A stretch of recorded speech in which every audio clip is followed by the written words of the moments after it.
Okay, good day everyone. So in our last video, we have covered thoroughly the basic principles of estate taxation. When do we need to impose estate taxation? How do we impose estate taxation? Who are subject to estate taxes? Diba, as I have mentioned in our previous video, there is estate taxation when the transfer of property is by virtue of death. That is donation mortis causa. Actually, it is considered to be a donation because it is free of charge. The transfer was out of love and liberality. But by virtue to which there was a transfer was by reason of death. That's why donation mortis causa.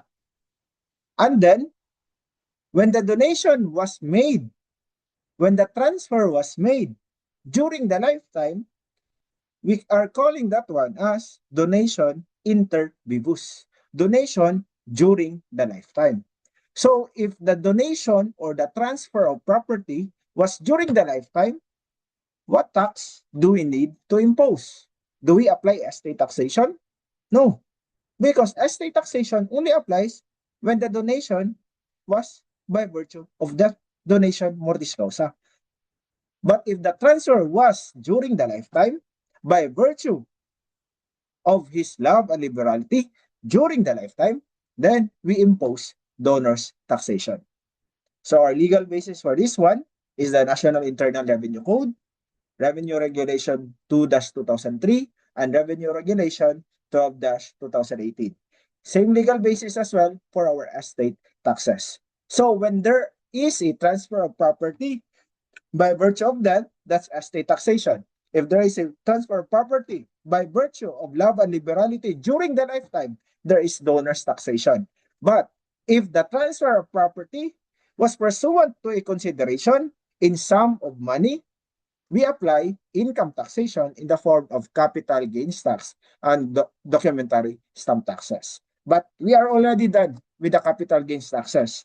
But do not forget about valuation of properties, because the way we value properties in capital gains tax is also the same with how we value properties in estate taxes and also in donors taxation, particularly when we are talking about real properties. Kenong to mo, real properties, our legal basis for capital gains tax is selling price versus market value. How do we determine market value? Based on the zonal valuation as determined by the BIR and the market value as determined by the assessor's office as indicated in the tax declaration. Pero naana tayo bagong balaod ha, the RP Vara Law. Pero wala pa nahuman ang ubang mga assessor's office from different cities and municipalities in establishing a system or a one-time valuation. Dili na mag-differ si BIR o si assessor. Parehas na. So naa pa na yung mga briefing between the BIR and the assessor and also of the national government. Wala pa man na siya. Naanang balaod pero wala pa ma-finalize. So as of this time, market value for BIR and assessor lang sa atong bantayan. If BIR gani, that is zonal valuation. So that's so much for our brief recap. Ari na ta sa donors taxation.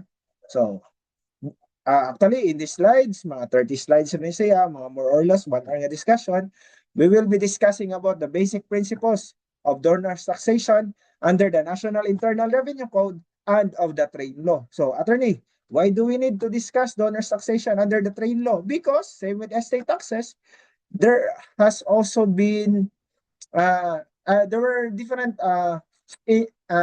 new principles introduced in the trade law.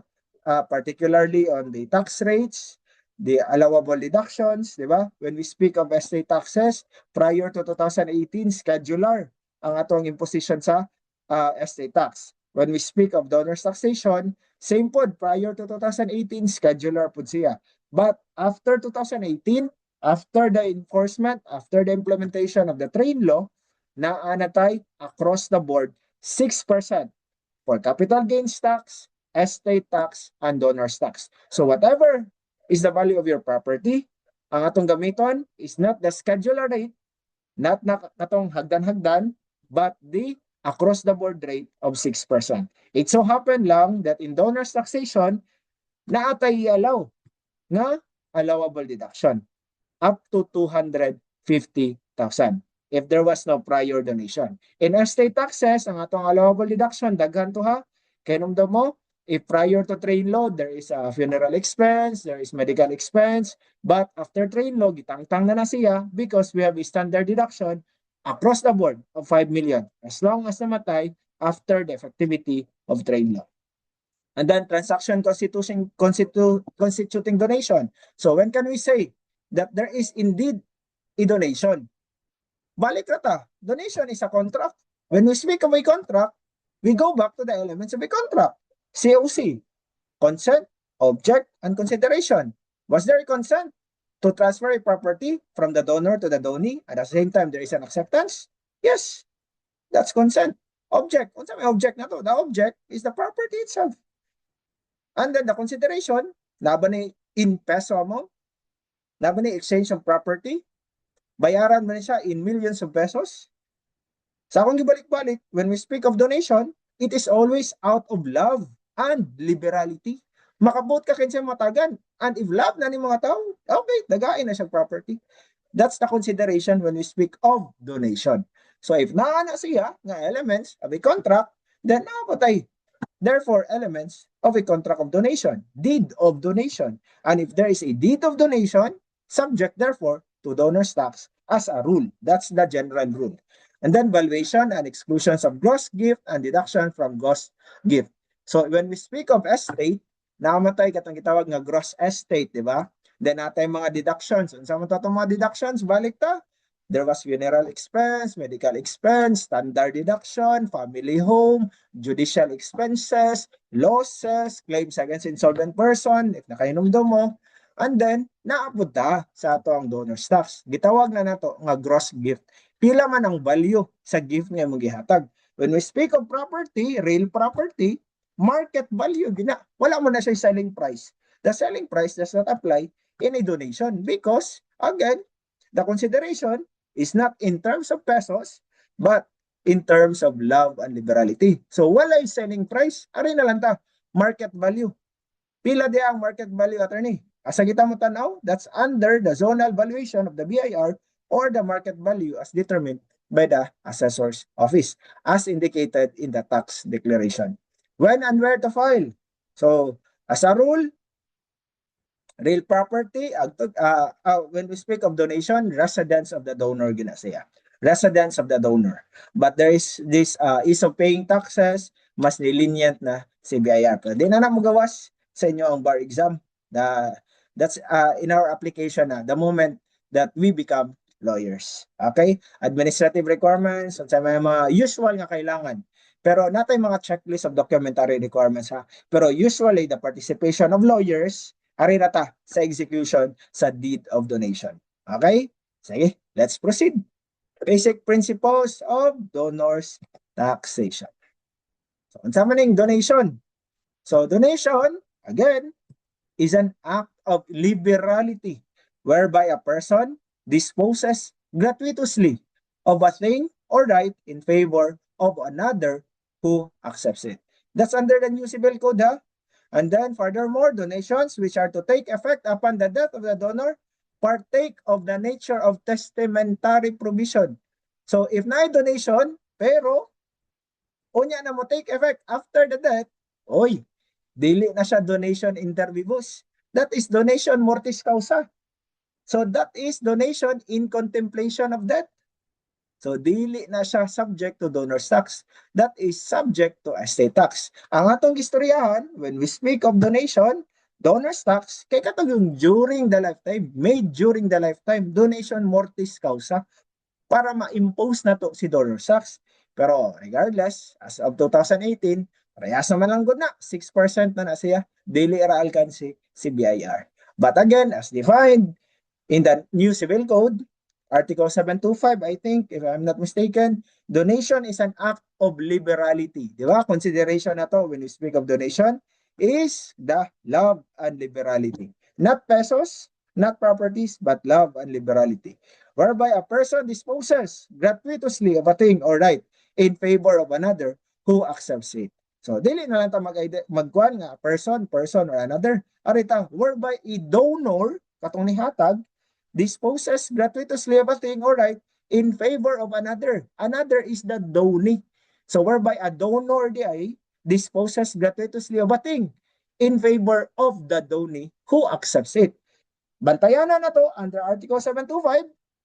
Like any ordinary contracts, there must be consent. So how do we complete the consent if dili dawaton sa donee? So there must be disposition, the giving, and there must also be an acceptance. That is to complete the contract of donation. Okay? Sige. And then, as previously discussed, if the donation or the transfer of the property is by virtue of death, the very reason, the cause is mortis, the cause is death, that is estate tax. But if the donation was made during the lifetime inter vivos, the tax that should be imposed is donor's tax. Okay? And same with estate tax, same with value-added tax, na may privilege to transmit one's property or property rights to another or others without adequate and full valuable consideration. Na may distribution of wealth. Yet in fact, wa siya gibayad to acquire that property. Ang iyang gihatag ra is love and liberality. Siya mo'y nag-atiman, inana. So, naay distribution of wealth. Dili ganahan si government, si state, nga uy, haya ni mo no, you can transfer whatever properties you want to another person. Wala man gay na siya income tax. Wala man gay na siya business tax whatsoever. So since you are privileged enough to do such, okay, under the lifeblood doctrine, mo impose ta og excise tax. Mo impose kog privilege tax na distribute good ang wealth. Okay. Subject therefore to donor's tax. So when we speak of excise tax, tawag niya ana uban is privilege tax. And if na privilege to do a certain act, to do business, to transfer properties without consideration, then impose ta og excise taxes, privilege taxes in different terminologies. Could be in the form of donor's tax, if by donation, estate, if mamatay, value-added tax or percentage tax if we are doing business. Okay? And to completely close the topic about contract of donation, mo ni siya ang elements yun, essential requisites of a donation. Particularly on the consent aspect, kanilang sa consent, unsaon man na nato, attorney. Okay, capacity of donor. What would happen if incapacitated? Voidable ba? Void ba? Rescissible ba? Unenforceable ba? You go back to your obligations and contracts. Kabawa mo ana, that is very important. When can we say that a contract is void or voidable? Absence of one, would it render automatically the contract void or voidable? Kamo na bahala ana. And then donative intent. The moment that there is an execution of a document na ay paghatag sa property without consideration, actually donative intent is always presumed. Automatic gina siya. Nihatag ka, ni-execute kag document, nagpanotaryo ka, gina-accept rasod sa pikas. There is therefore a presumption of a donative intent. Automatic na siya.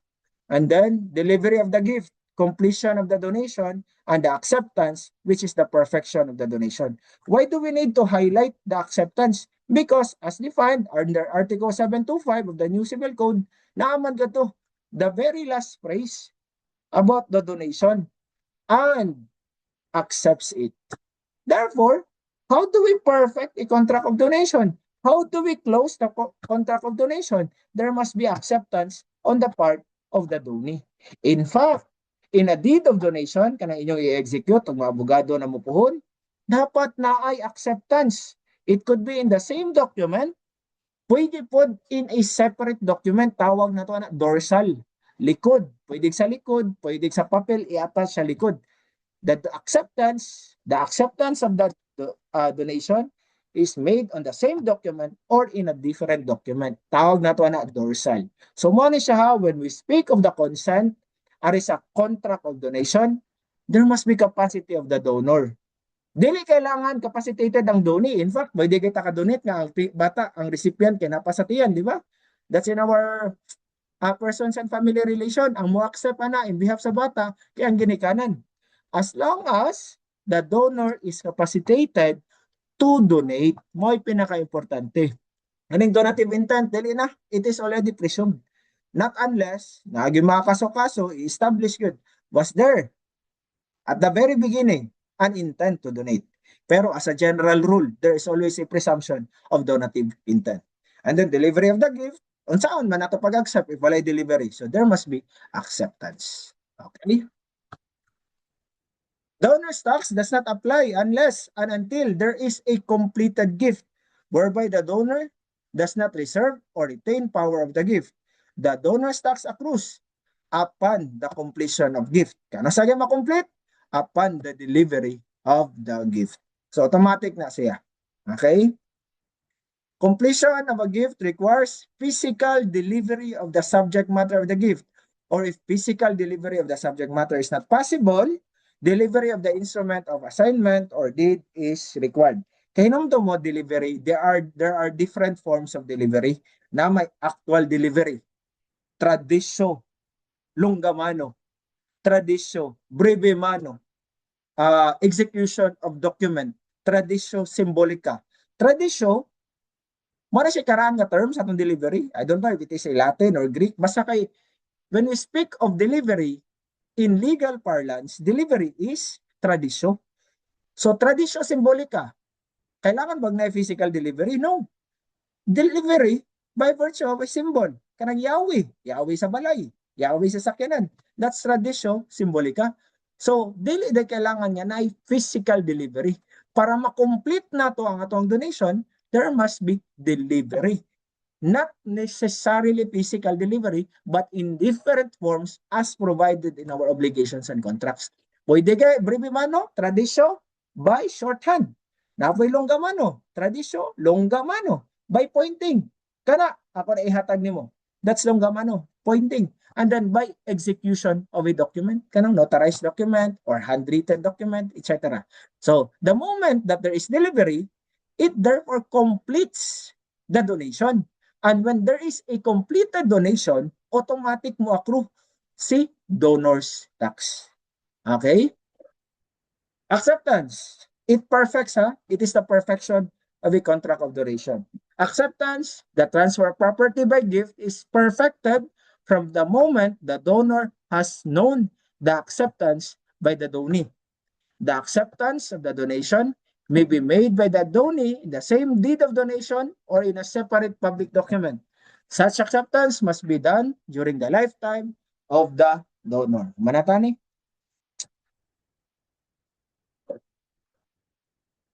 Donation made to unborn child may be accepted by those persons who would legally represent them. Same goes with minors. Ani? Discuss na po nila to. So, manaman ta sa essential requisites of a donation, particularly focusing on the element of consent. Ari na ta, formal requisites of a donation. Kailangan ba ni siya handwritten? Kailangan ba ni siya public document? Is the delivery sufficient? So ato na tubagon under the discussion sa formal requisites of donation. So if ang atong gistoryaan is immovable property, so if what is donated is an immovable property, atong basahon, the formal requisite, the donation and the acceptance must be in a public document or in a public instrument, specifying therein the property donated and the value of the charges which the donee must satisfy, if there is any. Otherwise, tanaw na to, void ab initio. So it is already the law, the provision of the new civil code which provides that if the donation involves immovable property, it must be a public instrument. How do we convert an instrument from a private document into a public instrument? Legal writing na no. Kanos agani? When it is notarized by a notary public. It converts a private instrument to a public document. If ato siya i-compare sa sale, there could be a valid sale even if it was done orally, even if it was done through a private document. But for it to be binding against the whole world, it must be in a public document and registered in the Register of Deeds. That is to be binding against the whole world. Pero it does not affect the validity of the contract of sale. Pero when we speak of donation, the donation, regardless o ganahan ba ka i-involve ang whole world, third parties, etc. etc. Di ta magtanaw na, arita, if it involves immovable property, it must be in a public instrument for it to be valid. Otherwise, it is void ab initio. Void from the very beginning. So, mo affect sa validity sa contract of donation ang document nga gigamit nato is specifying the transfer of property out of love and liberality. The requirement, again and again, if it involves immovable property, it must be in a public instrument. What would happen, attorney, if the donation involves movable property? So atong tanawon, if the movable property is 5,000 or less, oral donation is sufficient, but with simultaneous delivery of the thing. Example, sing-sing, 4,500, akong i-donate sa akong uyab out of my love and liberality to her. Pwede ra na. Oral donation is sufficient, but there must be simultaneous delivery of the thing. The moment na gidawat na, di na nimo pwede mabawi. Because, aside sa completion, sa katong delivery, there has also been a previous acceptance. Iya man gidawat, iya man gisolve siyang tudlo. So there is now a completion of a donation and a perfection of donation. Valid na siya because it involves movable property and the value of the ring is only 4,900 pesos. Okay? But if it exceeds 5,000 and then movable property, it must be in writing, but not necessarily in a public instrument. Dapat kay bawta unsay public instrument ug unsay private instrument. A private document, a private instrument is converted into public if it is notarized by a notary public. Okay ha, klaro ta. Again, to summarize, if the transfer of property involves immovable property, it must be in a public instrument, otherwise void from the very beginning. But if it involves movable property, we need to qualify. If the value is 5,000 or less, the oral donation is sufficient, but with simultaneous delivery of the thing. But if it exceeds 5,000, it must be in writing and not necessarily in a public instrument. Okay? We are already through with the essential requisites of a donation. We are now, and we are already discussed just then, the formal requisites of donation. Ari na ta, what are the transactions constituting donation? Ano man eh? Daghan, actually daghan na. Campaign contributions paid for by the friends of so and so. That is campaign contributions. Cancellation of indebtedness. Na kay amigo, utangan sa nimo 50,000, pero kay amigo man mo, out of your love and liberality over your friend, sige, i-remit na lang na nako na anay remission of debt. Since na remission of debt, cancellation of indebtedness, constituting donation po din na. Okay, that's the general rule. Pero imo siyang patrabahoon, and then in return, imong impaso niyang utang, that is not donation. Na may consideration. Di ba? The consideration in donation is love and liberality. Pero kato, imong giimpas siyang utang because imo siyang gipatrabaho for 2 months, daily na siya out of love and liberality. Imo siyang gisweldoan. Offsetting na na. And then renunciation of inheritance, importante ni siya, i-relate na to when we are tackling estate tax and donors tax. Kaya most of the time, if natay extrajudicial settlement of estate, ang mga heredero mo-waive man na in favor to another heir. So, mana siya, renunciation. Renunciation, mayon ka, imong i-waive iyang right. And then inheritance, katong imong madawat sa estate, di ba katong mga properties nga nahibilin under sa namatay, Kay if ato i-define under Article 747, 746 ba, succession is a mode of acquisition by virtue of which the property rights and obligation to the extent of the value of the property of a person is transmitted from one person to another, either by will or by operation of law. Di ba? Mo man ang definition na to sa succession. So, katong mga properties nga nahibilin, matransmit kadto sa mga heredero. And then, ang katong mga heredero, ang uban, ilang i-renounce ilahang share, ilang i-renounce ang ilang part, ilang i-waive kung sa ilang madawat. Out of their love and liberality sa ilang igsuon. So, mo na siya, naapod na siya donation sa atong tanawon. And then, transfer for inadequate consideration. Actually, we have discussed this. Partially po sa estate tax. Katong ang value sa property kay 5 million, yet gibaligya lang og 1 million para butang ta lang, there was actually a sale. Pero if mo tanawon, there is inadequate consideration. Naka-discount ka. And the discount was made out of your love and liberality over that person. Therefore, you will be subject to donor's tax. That's the general rule. So, campaign contributions. Any contribution in cash or in kind to any candidate or political party duly reported to the COMELEC is not subject to the payment of any donor's tax and income tax. Mao na siya. That's the general rule. Natay ko nani siya sa Omnibus Election Code. Any donation or contribution in cash or in kind to a political party or to any candidate, exempt yun na siya to donor's tax and income tax. Pero ha, for every general rule, there is always an exception. If ang nadawat nga donation is 10 million pesos, ang nagasto is only 5 million pesos, asa man pa dong ang 5 million? Dapat imo ba na igastuhon for your campaign activities, yet imong gi-safety ang 5 million, that's the time nga you can be subject to donor's tax and at the same time, income tax. Imong giginan siya. 10 million imong nadawat nga contribution, pursuant sa imong statement of contributions and expenses, so say, di ba? Yet, ang imong nagasto is only 5 million, imong giginan siya, nakakay sobra. Since ay sobra, it could be subject na to income tax, and at the same time, ang katong donation nga nahitabo out of their love and liberality over you for your election activities, campaign activities, yet wa nimo gigasto, is subject po ka na mo to donor's tax. So, double whammy ka, donor's tax and income tax. So, dapat, if na madawat, as a rule, sa pag-file na to og SOSE, mag-match-match yun na. Pilagay mong madawat nga contribution, mao po na ang imuhang gastuhon po for your expenses during campaign period.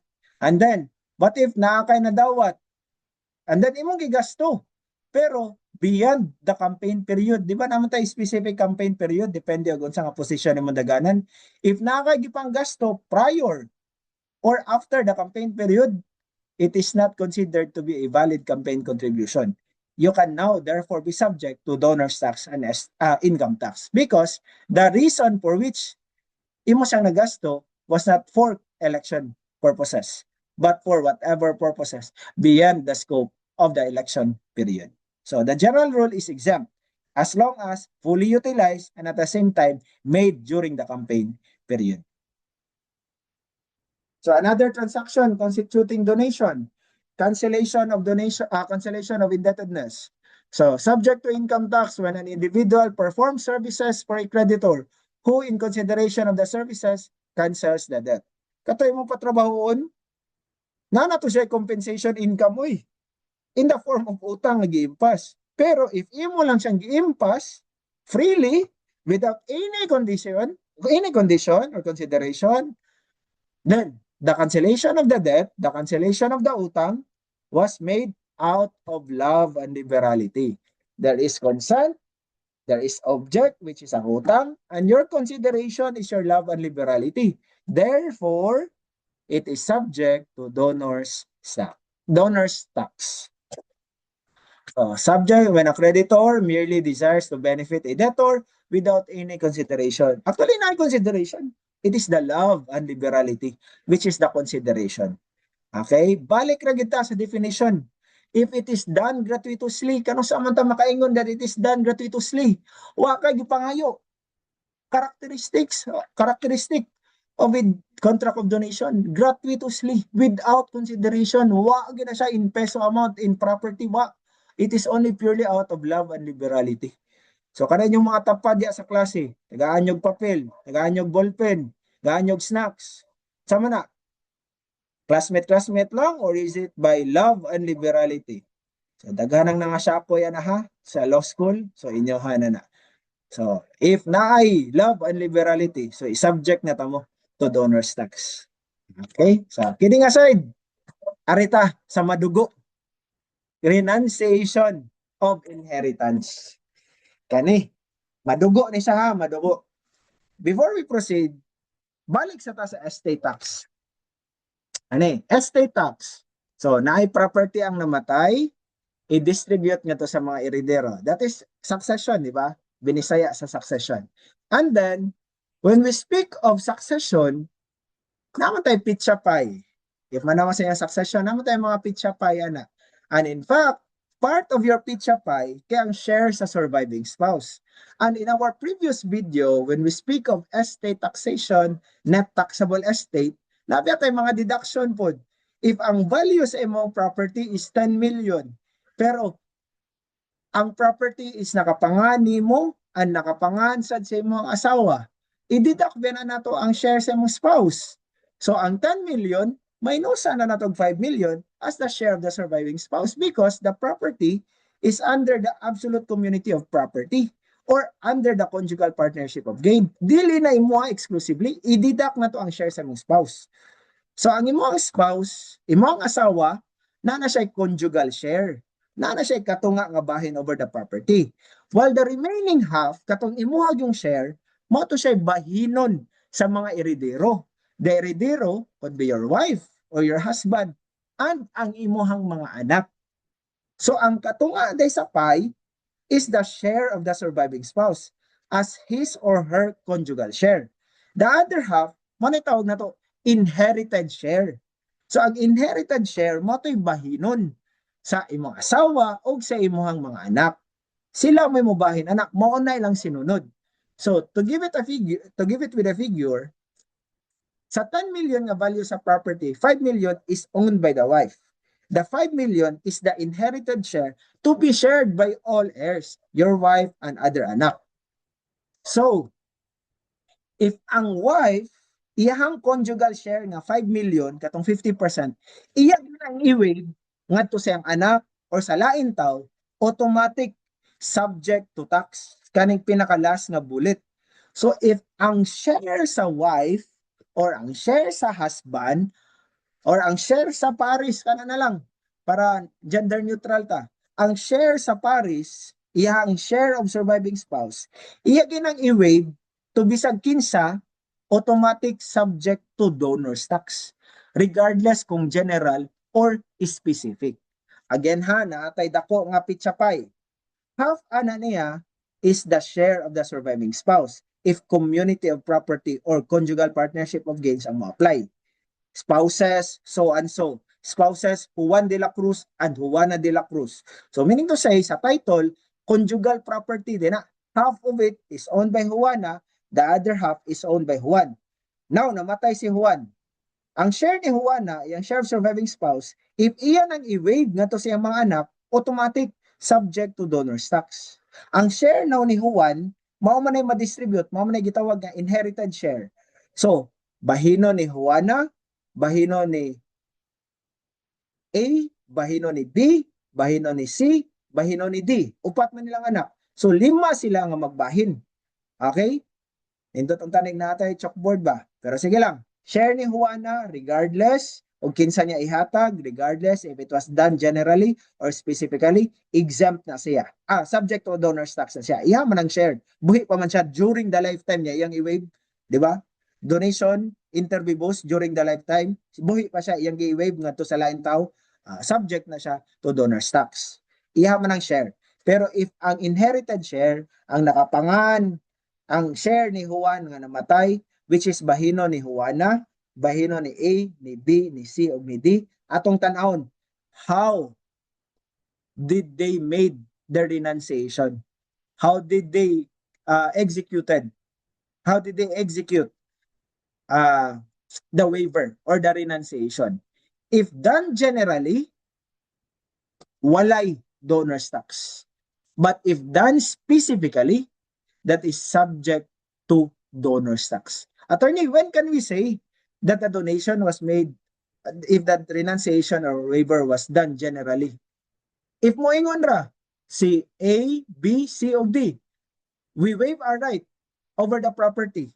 Did it mention any person? Wala. Did it mention any condition? Wala. Give-waive lang nila, generally. Very silent lang, how made. That is, therefore, a general renunciation. Okay? General renunciation. Pero, if the donation, the renunciation, or the waiver was done categorically and specifically in favor of another person, then that is therefore subject to donor's tax. Moingon si A, B, C, and D, we hereby waive or renounce our share and relinquish this in favor of our mother, Juana de la Cruz. Sama na siya. Is it general or specific? Specific, categorically identified, specifically identified, kinsay mo dawat sa property. Therefore, it is a specific renunciation of hereditary share. Since it is a specific renunciation, it is therefore subject to donor's tax. But if the renunciation, if the waiver was made generally, wag gid ga-identify kinsa, wag yung mga conditions, limitations, etc.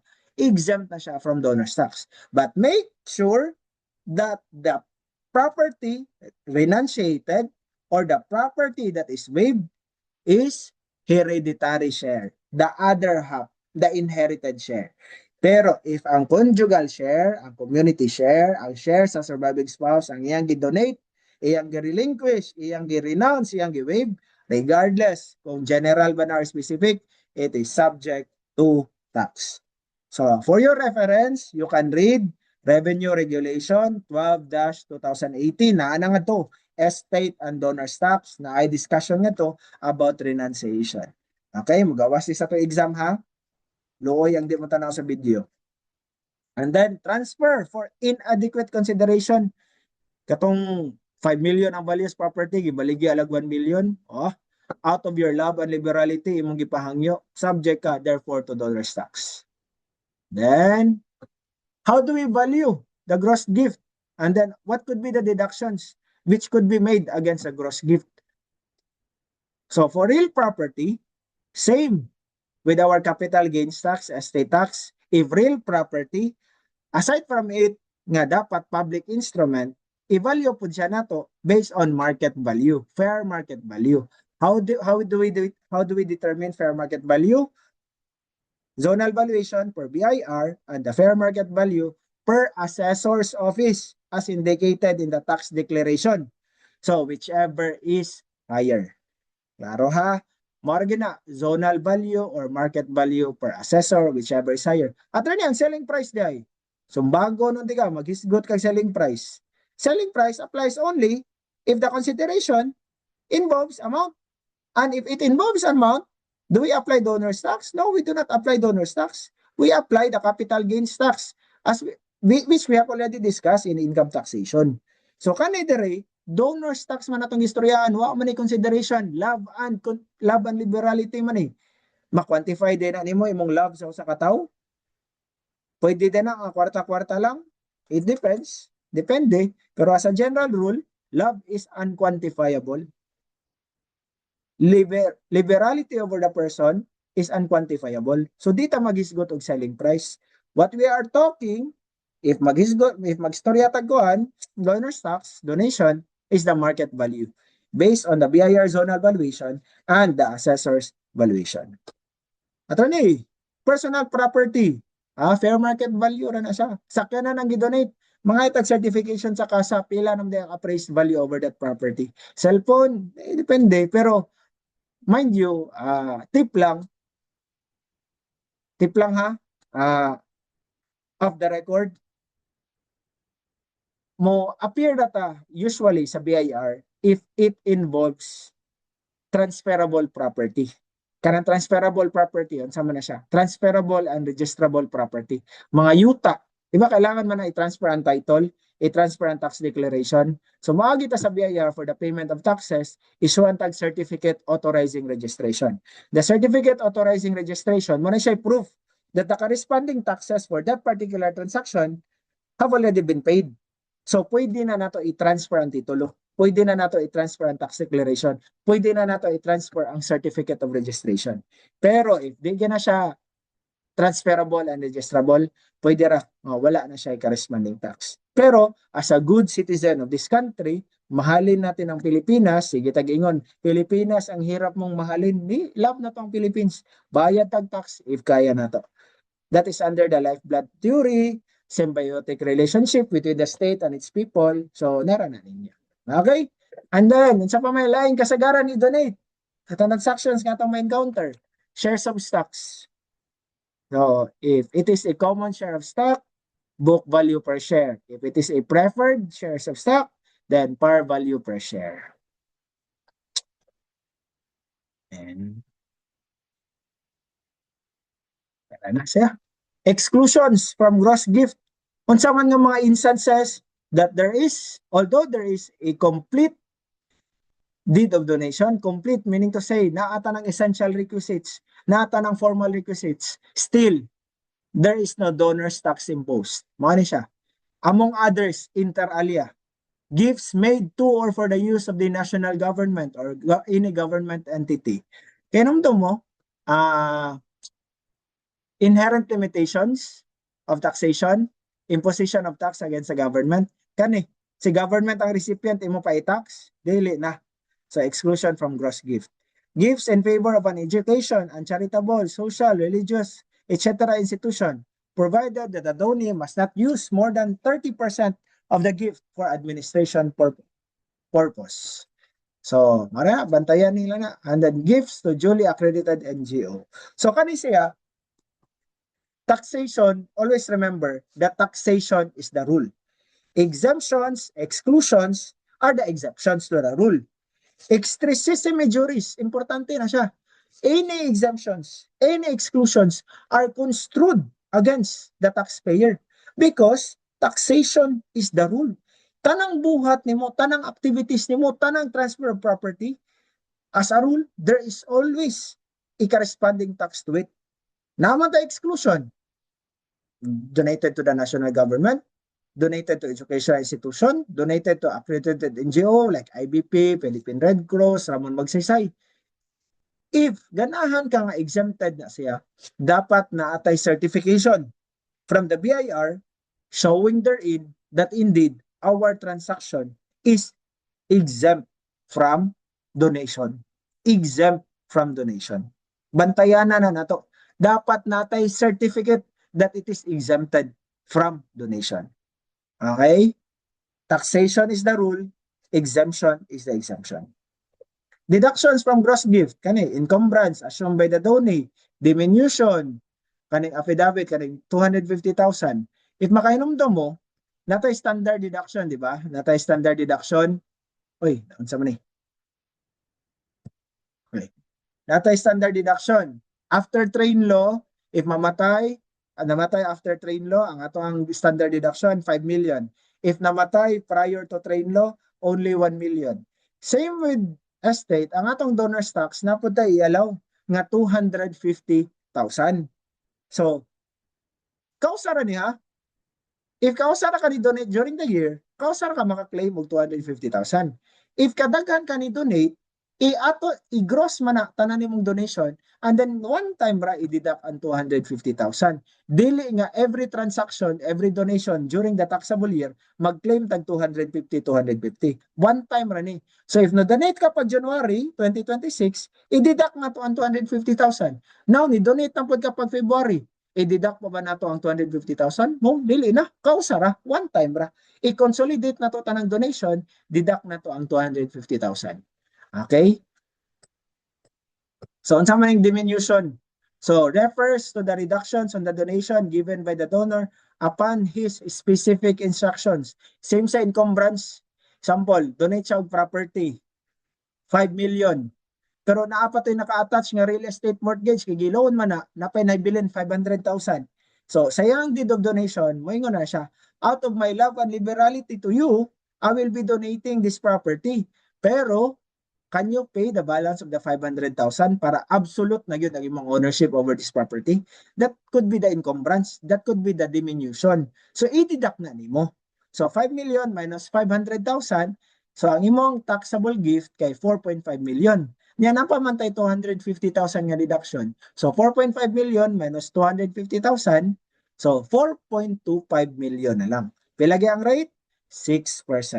So, man siya ang mga deductions kasagaran. So, wala na tayo judicial expenses, ani ha? Wala na tayo funeral expenses, wala na tayo standard deduction. Across the board, 250,000.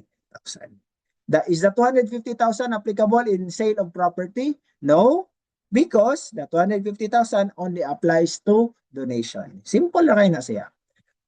When and where to file? So, when to file? So, the filing of the donor's tax is made within 30 days after the gift is made, and the tax due thereon must be paid on the date of filing unless a specific extension is granted by the BIR. So, kano sa gito mo due ang ato ang kano sa gito mo accrue, kano sa gito mo due ang ato ang estate donor's tax upon completion. Pero as a rule, kanang mga notary public nato, in the same document man gyud na ang completion, ang delivery, di ba? If immovable property, it must be in writing in a public instrument, and then there must be acceptance for the perfection of the donation. Although mo accrue sa completion, still kuyog man na si completion og si acceptance. Si acceptance mo perfection. Nevertheless, since it is in a public document, it is in a notarized document, tanaw na lang na nato kano sa man na notaryuhan. So if na notarize karon adlaw 30 days from now. So ibutang ta lang na notarize January 1, 2026. So natay 30 days para mo bayad sa donor's tax, mo file and mo pay. So that is until January 31, 2026. Okay? Where to file? As a rule, based gyud ta ani sa residence sa donor. So if nagpuyo kag Mandawi, ang pag-file nimo is in Mandawi, even if the property is located in Talisay. When we speak of donor's tax, residence of the donor. Same po sa atong estate, residence of the decedent. Administrative compliance and other principles like mga rates. So prior to train law, kana sa gani took effect ang atoang train law, January 1, 2018. So, if ang donation, if ang transaction was made prior to train law, ang rate na to is 2 to 15% if relative. And if stranger, 30%. Di ba labad case O, i-establish pa na to, relative or dili. Upon implementation, upon effectivity of the train law, regardless if the donation was made to a relative, if a donation is made to a stranger, automatic 6%. And then prior to train law, ang exemption is only up to 100,000. Upon effectivity of train law, 250,000. Dowry, wala na kayo na siya. Attorney, nganong kailangan pa man nato i-discuss si train law? Nga effective man siya prior to 2018. Effective man siya after 2018 because ang ato ang reckoning point is the date of notarization. Ug ganos na notarize because that is the completion and the perfection. So if the notarize siya 2014, definitely train law will not apply. Arita sa NIRC, arita sa before train law. So ato pa tanaw, relative ba na siya, stranger ba na sila, whatsoever. Deduction na to is only up to 100,000. Di ba? So tanaw na to kano sa na-notarize. If na-notarize prior to 2018, before train law. If na-notarize karon 2026, okay, apply na to train law. Mas simple siya. Klaro. Same with estate. If namatay prior to train law, gamito to na tong karaan nga rate. If namatay after train law, 6%. At standard deduction ba ta? Of 5 million. So, other notes. Donations made between husband and wife during the marriage are void. Dapat kay bawtana except moderate gifts which the spouses may give to each other on the occasion of any family rejoicing. This provision is also applicable to a man and a woman living together as husband and wife without a valid marriage. So, manatag estate were also through and done with donor's tax. So, That's it for our discussion in transfer taxes involving estate tax and owner's tax. No need to discuss further about capital gains tax because we have thoroughly covered that in our income taxation. So that's it for our discussion. Thank you everyone for giving time in listening to this discussion. So it will be a great help on your end as you prepare for your bar exam. So thank you everyone.